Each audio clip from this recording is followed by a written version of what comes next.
New Jersey Hall is a unique project. I mean, I've been running this company for over 35 years, and New Jersey Hall's metalwork is something that I've never seen before.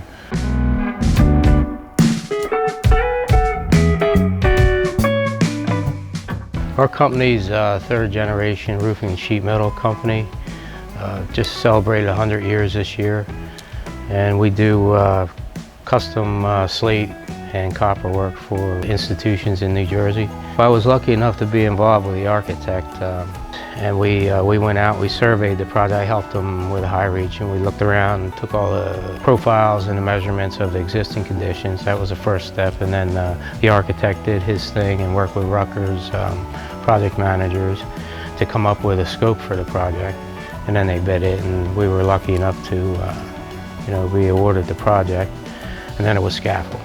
Fence and scaffold, and then we demoed the whole entire roof, sheeted it, put underlayment, high temperature ice and water barrier, and then we demoed all the cornice, which is the decorative profiles around the eaves of the building. We demoed all that.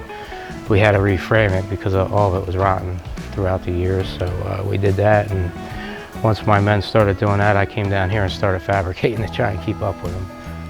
Then we installed bottom cornice, new copper gutters, aprons above the gutters, and the guys started slating after that. Originally, everything at Jersey Hall was made out of tin and painted. And the tin, after 80, 90 years, started to rust and fall apart. And the building was in poor shape.